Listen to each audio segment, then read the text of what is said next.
Paradox Drive is coming next week, and with it, the inclusion of Paradox Pokemon, both ancient and future. And in today's video, I wanted to share with you guys 13 custom Paradox Pokemon that I created that we could see in Pokemon Pocket. But before I get to show you guys these cool custom cards, I think we should talk about 4 very important cards that might already hint on potential synergies for both these classes of Pokemon. First, let's check out ancient Pokemon. We have Professor Sada here that says attach 3 different types of energy from your discard pile to your ancient Pokemon in any way you like. Now, when designing these ancient Pokemon with attacks and abilities, I wanted to really think about these trainer cards. First is Sada, and then the second one being Ancient Booster Energy Capsule, which gives your ancient Pokemon extra 40 HP. So the ancient Pokemon that you're going to see in the custom cards aren't going to have too high of HP thresholds, and there's a reason for that. Now let's check out the other Pokemon card, the Professor Turo. Shuffle one of your future Pokemon in play back into your deck. With this card, I instantly think of heavy Pokemon, something with like a 3 retreat cost that is very hard to get out of the active spot, and maybe you just want to shuffle it and send it back into your hand. So that's kind of the design philosophy for future Pokemon that I went with for this custom set video. And then finally, the Future Booster Energy Capsule. It just increases the amount of damage done. So the damage already from future Pokemon might not be as high as the counterparts for the ancient Pokemon. Okay, we got that out of the way. Are you guys excited? If you are excited, don't forget to like, hype, and subscribe. And let's hop right into it. All right, you guys, the first card we're going to check out is Great Tusk. Real quickly, I made all these custom cards on the custom card maker website, and on that website they have the ancient icon, but they don't have the sidebar that shows the ancient cards or the future cards, and they also don't have the little white stroke around the text. So in order to do all that, it would have taken a ton more time, and I really just wanted to get this idea out there with you guys. And on top of that, there are no EXs. These are all non-EX Paradox Pokemon, because I really do feel like they already gave us the bulk of EXs they were going to give us in this set. So with that out of the way, Great Tusk, 130 HP, which could go all the way up to 170 as a basic. Kinda nuts. And now the move we gave this was Tusk Slam. 90 damage, 2 fighting, 1 colorless. However, discard a random energy from your opponent's active Pokemon. Finally, a fighting type Pokemon that doesn't discard its own energy or its own cards from its deck. Yeah, I'm talking to you, Koraidon EX. What the heck? Anyway, this also synergizes with Karina, the supporter, to go all the way up to 120 into an EX, or with the Arena of Antiquity to go all the way up to 110, potentially 140 with the combination of both. I think that would be fantastic to have some sort of Pokemon that just gets rid of a fighting type Pokemon that gets rid of energy on the opponent's side instead of your own. But that's only our first card that we're going over. The next custom card is Slitherwing, and I think this one is really cool. Just give me a moment to explain here. 100 HP, goes all the way up to 140, and has the move First Impression. 2 energy though, which is so weird, right? Fighting and colorless, it deals 30 damage base. However, if it's the first turn this Pokemon was played from your hand, this attack does 70 more damage. Now you're probably wondering, how the heck are you going to ramp this? Well, you could do something like Elemental Switch, right? And then bring it to the active from a baby that retreats for free or something like that. However, do you remember Professor Sada that says find 3 different energies and attach them to your ancient Pokemon in any way you like? Well, you can attach 1 to the active, you can attach 2 more to Slitherwing as you play him, retreat the active, and now you go right into Slitherwing for a potential 100. Yeah, I'm cooking with these ideas. At least I think so.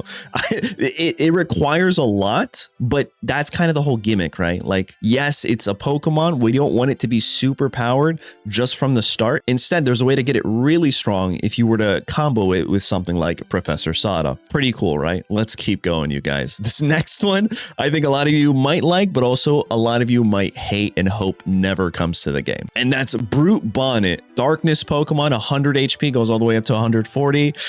And it has an ability and a move that, dare I say, is beyond toxic. So Sleeping Spores. Once during your turn, if this Pokemon is in the active spot, you may make your opponent's active Pokemon asleep. Yes, Sleep Core is still a thing. However, this is a basic Pokemon. Darkrai is a basic Pokemon. They both retreat for 2. I don't think you actually play those, right? Because what if you start with a Darkrai? You can't choose your basic Pokemon. I think this is a neat ability outside of Sleep Core. Let's pretend Sleep Core doesn't exist. This is a pretty cool ability. And then the move Toxic Spore deals 30 damage, but then also poisons your opponent's Pokemon. So you're going to sleep them and you're going to poison them. It's kind of like Mega Venusaur light, if you think about it, right? Not in terms of damage or anything, but it's poisoning and it's putting your opponent's Pokemon to sleep. It retreats for 2 and it's weak to grass. All right, let's hear it. Let me hear it in the comments. What do we think about this? Please go easy on me, guys. These are just ideas. Dean is not listening. At least we hope. All right, let's go to the next one. And that's going to be Roaring Moon. You can go all the way up to 140 HP. Darkness Pokemon. It's a pretty basic standard one. Calamity Strike, 3 energy. Discard 1 darkness energy from this Pokemon, and you deal 110. It's almost Hydreigon adjacent, right? But there's no ramp for this Pokemon. It's a basic Pokemon. You need to find your energies, build this guy up. Once you get up there, then you can hit for 110. It's a pretty vanilla card. I mean, you could use Sana if you're running Darkness and like 2 other energies.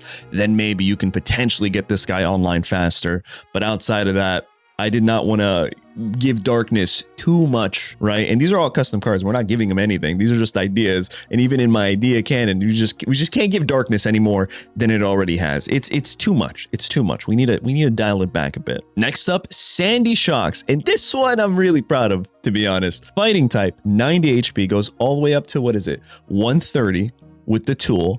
However, it has a 3 colorless move, Power Gem, 70 damage, or a Choreo counter. That's cool.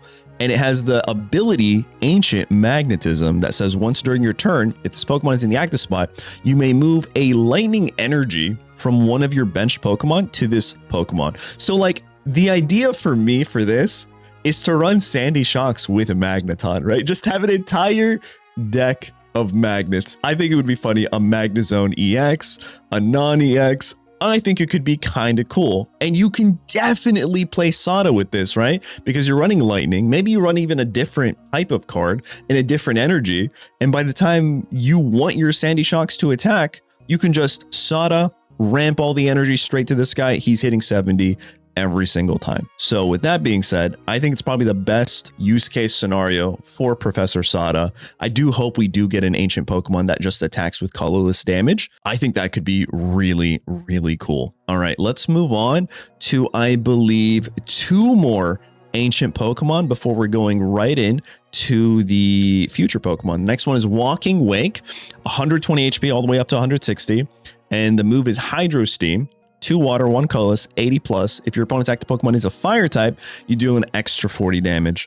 But the cool thing about that is it's kind of like just extra 60 because of the weakness. So you're always going to hit them for a, 160 damage. Am I doing that math wrong? No, you're hitting them for 140 damage because of the weakness of fire types. They're not weak to anything else but water types. This does retreat for 2 and it's weak to lightning. I think something like this would make the most sense for Walking Wake. I don't want it to be overpowered. And again, like maybe we get EXs of these cards, but not in this set, maybe in another future set. But as of right now, I think we're probably just getting a bunch of non-EX Paradox Pokemon. So I'm going through them. And if you notice in the trailer, here's something I didn't really mention. They're all 1 diamonds for whatever reason, right? Like 1 diamond cards, which means these Paradox Pokemon are going to be fairly easy to build decks around. You're gonna find them. Screaming Tail was one. The other guy, the Iron, not the Iron Treads. Iron Hands was also 1 diamond. So just something to think about. All right, and now for the final ancient Pokemon, that's going to be Gouging Fire. And I went with the basic archetype for fire types, Burnout. Discard all fire energy from this Pokemon. It's essentially Infernape, except it doesn't retrieve for free, but it is a basic Pokemon, right? And you do have things like Flame Patch. So if you get this guy online, you hit for 100. 100. Next turn, you hit for 100 again. So that's 200 potentially across 2 turns from a basic Pokemon that sits at 130 that can go all the way up to, what is that, 170 HP. Kind of scary, right? So that's why I feel like the trade-off of discarding all your energy makes the most sense. All right, that's enough ancient Pokemon. This is so much fun, just speculating what these cards could be. Now, with that being said, here we go into the future territory. Again, I'm sorry we don't have the little blue marks on the side to make it look really authentic. We have Iron Moth though, 110 HP. Now remember, all these Pokemon will be able to do technically 20 extra damage, and you can bounce them right back to your deck with anything attached to them. All right, Smog Bath. You think of Brute Bonnet, this is the counterpart to Brute Bonnet in a sense. Once during your turn, if this Pokemon is in the active spot, you may make your opponent's active Pokemon poisoned, okay? And then Searing Flame, fire and colorless, 40 damage all the way up to 60 damage. Your opponent's active Pokemon is now burned, all the way up to potentially 80 damage with that burn, 100 damage if they stay burned, and it's your turn again, which is really strong. And we're not even counting the poison that adds tick damage. So by the time it is your turn again, if they're still poisoned and burned, that's 120 damage for just 2 energy. Kind of crazy. And that's our first future Pokemon right there. We're not including Nihilijos that you can combo this with. Like, it would be kind of nuts, right? But we still have 5 more future Pokemon, so let's check them out. All right, the next one is Iron Treads. And this one's kind of basic too, 130 HP, however, 100 damaging move that goes all the way up to 120. It's similar to Mega Steelix in a sense of during your opponent's next turn, this Pokemon takes a minus 20 damage from attacks. It is 2 colorless and 1 metal, so you could ramp this with a baby. The issue is the 3 retreat cost. You're almost always going to want to Lure this, but then also maybe you want to just Professor Turo, bounce it right back to your deck, and then do it again if you're running baby Pokemon, right? 120 damage is kind of crazy, especially if you're going second and you're able to ramp this by turn 2. It's kind of a huge threat, and we're going to make it weak to fire because I think that makes the most sense. Next up is Gamba. I told you guys I'm not going to keep buffing darkness types, but instead I will make it one of my favorite ways to play Pokemon Pocket, and that's with flipping coins. Iron Jugulus, 130, and this says triple beam, all right? Flip 3 coins. This attack does 50 damage for each heads. Now, if you have the tool attached, that doesn't mean it's going to be 70 damage each time you flip heads. Let's just say you flip 1 heads, that's going to be 70 damage. If you flip 2 heads, that's going to be 120 damage. And if you flip 3 heads, that's going to be 170 damage. It's always just going to be plus 20 at the end of the coin flips. It retreats for 1. It's probably one of the faster future Pokemon, and we're going to make it weak to grass because that's what darkness Pokemon are weak to. Most of them. Some are weak to, I guess, fighting, right? But then they're mostly poison types. Moving on to Iron Thorns, 130, and a move 80 damage that can go all the way up to 100 with the tool. And the move is called Spark Burst. 2 lightning, 1 colorless. You could ramp this with a baby. These are all basic Pokemon, so they're all rampable, which is kind of nuts. So anytime you see a colorless energy, they're going to be synergetic with baby Pokemon that can just ramp them for free, right? Flip a coin. If heads, your opponent's active Pokemon is now paralyzed. I feel like you play this with potentially Pichu or a Corio if it were to exist. Definitely a Professor Turo to bounce it back to your hand, but also 2 wills. Are you kidding me? Maybe even some Delcatties, right? Imagine being able to get the will back to back to back to back, and your opponent just can't do anything. They're paralyzed. Paralyzed is the most oppressive, I think, outside of having something like PCL to heal out of it. It's just, there's nothing you can do. You can't retreat, you can't attack, you're just there waiting for the next hit. And if you have the tool, that's 200 damage guaranteed, right? 100 paralyzed and then 100 again. That's kind of terrifying. Imagine a mega Pokemon trapped. Iron Thorns is just going to win the game. It's just going to run away with the game right there, which is pretty cool. Next up is Iron Leaves, HP 110, and the move is Psychic. We could have named it. I was thinking of going with Psy Blade, but the effect is literally what every other Psychic move is. And this attack does 20 more damage for each energy attached to your opponent's active Pokemon. For 1 Psychic, 1 colorless, 60 plus, it can go up to 80. So think Indeedee, right, as a basic Pokemon that doesn't heal. I feel like it's pretty solid. There's nothing crazy about it. I think the strongest thing any of these Paradox Pokemon are lending is the fact that they're basic Pokemon and they're probably going to have a higher HP threshold, which is really cool, which means as long as your opponent doesn't have anything that snipes, you can ramp your bench and just have your future Pokemon take damage and then bounce them to your deck when you need to. So I think that's another way you can use Professor Turo, the actual card. All right, next up is Iron Crown, and I'll show you guys. I did actually attempt to make these cards look very authentic, but you can see like the text is almost not readable, right? So it's not great. So I'll leave it up here and I'll explain to you guys what this card does. Iron Crown, HP 110, Cobalt Command 60 plus, and if your opponent's active Pokemon already has damage on it, it deals an extra 40 damage.